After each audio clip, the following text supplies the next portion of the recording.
welcome to the first part of this week's Coffee and Hair Show, taking you through all the new stuff into the store. That's in terms of graphic novels, collected editions, trade paperbacks, hardcovers, omnibuses, compendiums, and everything in between. So quite a big order this week. I've been doing a lot of topping up and moving around in the store. I've mentioned it in previous videos before, of course. We've doubled the size of the Image section. We have given Dark Horse its own section. We've given IDW its own section. We're about to do Boom next as its next section. We're topping up the Vertigo section this week. So yeah, tons of stuff to get through, just simply because we're trying to make sure the store's burst into capacity with tons of choice for every time you guys come in. So we're going to kick things off straight away with a couple of my most recent favourite books, Kill Them All from Kyle Starks. This is his love letter to 80s and 90s cinema. We of course interviewed Kyle Starks on the podcast a little while back. Really fun guy to chat to, big wrestling fan as well, always helped. And just a really fun book, highly recommended. And then this is his new one called Karate Prom. So same again, it's still that same irreverent sense of humour. It's written and drawn by Kyle Starks. I'll be digging into this one myself this week. Next up we have Unlimited Power Part 1. So we've been getting these volumes in for Boom Studios as well. For some reason they've been sent in reverse, because we have Volume 3, then we have Volume 2, well now we finally have Volume 1.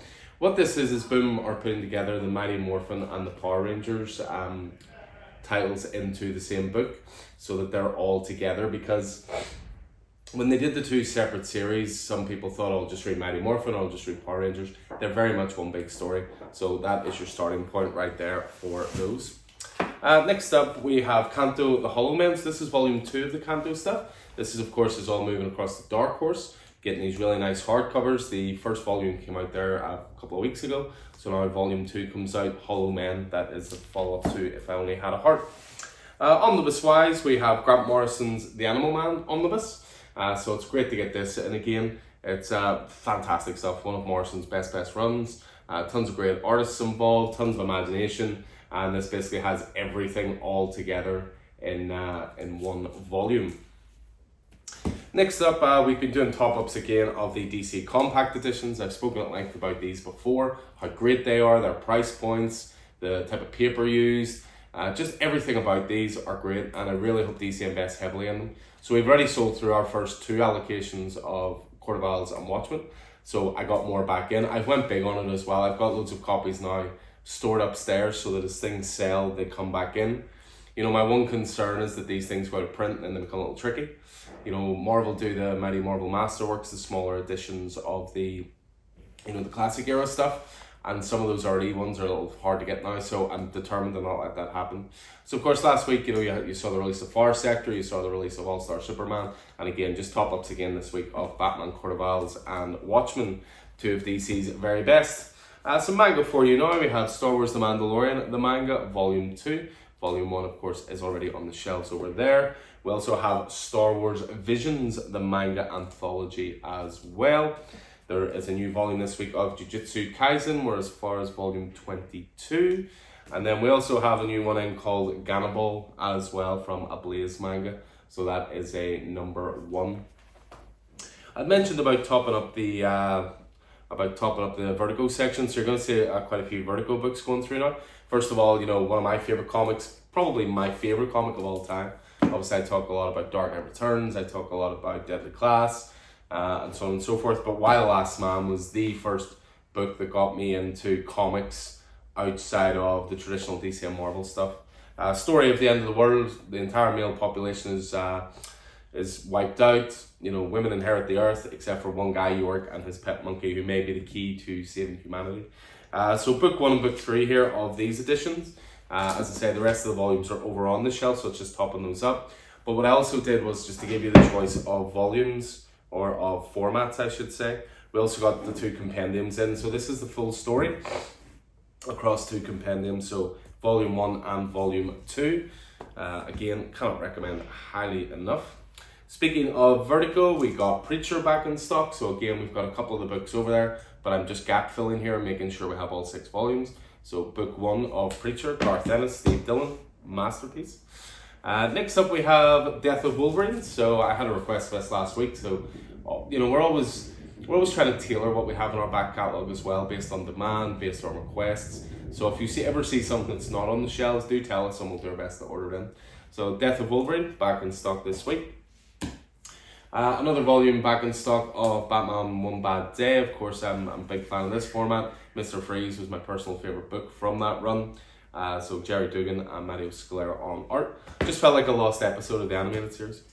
A little bit more Vertigo for you now. We have Fables. So story tales come to life in the real world. This is volume 1, Legends in Exile. So back in stock. We've sold through already our first order of Penguin, the Prodigal Bird. This, of course, is the Tom King and Raphael De La Torre look at the Gotham City crime boss. One of the best DC books around, certainly at the moment. Every so often as well, I'll get, pardon me, a certain idea in my head of stuff to top up for. So I got Suicide Squad into my head last week, and specifically the likes of the John Ostrander run, that kind of thing. So I've ordered quite a few volumes of Suicide Squad in. So first of all, we have the more recent run, which was Robbie Thompson on writing duties. Of course, Peacemaker being drafted in the Suicide Squad based on the popularity of the show. We had a Talon from Court of Owls as well. So this is the first 2 volumes of that, Give Peace a Chance and Ambushed. Speaking of that Ostrander stuff, so we got Apocalypse Now with John Ostrander, Kim Neal, John K. Snyder III. We also got in Suicide Squad Trial by Fire. So again, this is a little bit of a lineup that you'll notice, certainly with regards to the movies in recent times. My personal favourite Suicide Squad run recently was from the now Nightwing team of Tom Taylor and Bruno Redondo. What was so clever about this is they created loads of new characters themselves.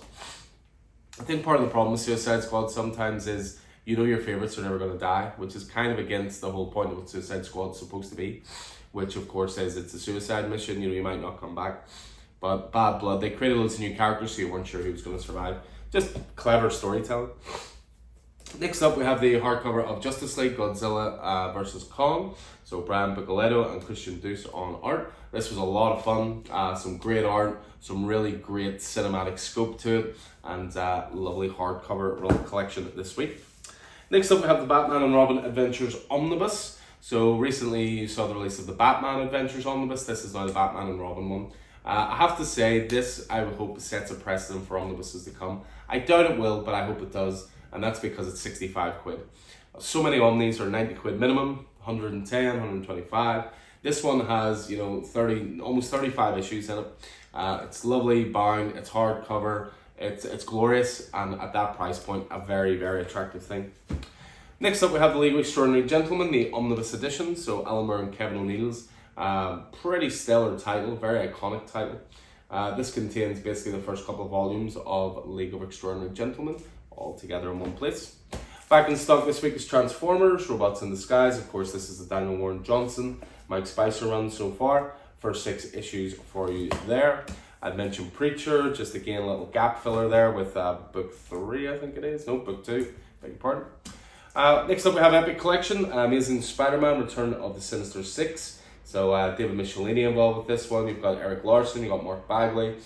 This covers the 1991 to 1994 era of Spidey, and covers Amazing Spidey 334 to 350, plus Spider-Man Spirits of the Earth. Another good thing Dark Horse continued to do recently is put into print a lot of Scott Snyder's digital comics. So this was one of them, Canary, which was a brilliant western, written by Snyder, art by Dan Panosian. 3 issues, 3 oversized issues, all collected into one volume. Really, really recommend that. Next up we have I Hate Fairyland. So this is the latest addition to the Image Comics sort of compendium style. So Compendium 1, this contains the first 20 issues, plus the I Hate Image Free Comic Book Day 2017 special. Speaking of Epic Collections, next up we have a modern era Epic Collection, which is Thor from J.M. Straczynski.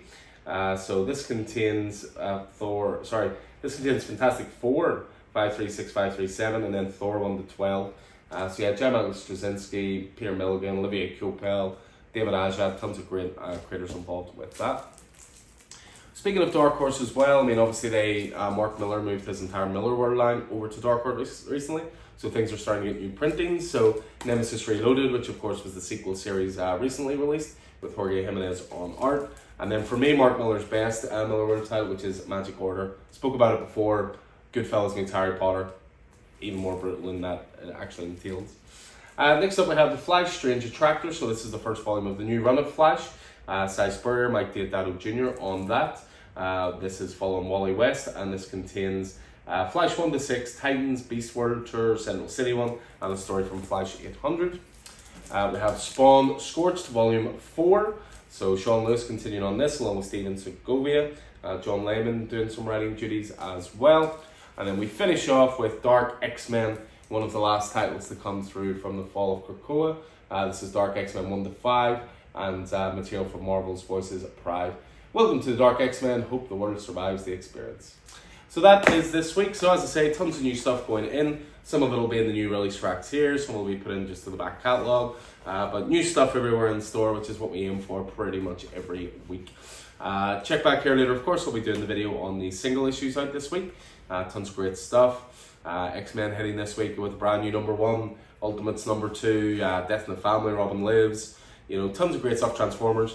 Tons of great stuff, which of course I'll go through in that video. So as ever, hope you enjoyed this. Hope it proved useful for you, and I look forward to seeing you guys in store through the week. I should just finish by saying we will be closed this Friday, the 12th of July. Smithfield itself is closed, but we should be reopen. We should be open on the 11th, first of all, on that side of it, and we should be open on the Saturday the 13th as well. So as long as the council doesn't, pull the rug out from under us again, we shall see. Anyway, as I say, guys, I'll see you in store throughout the week. Take it easy.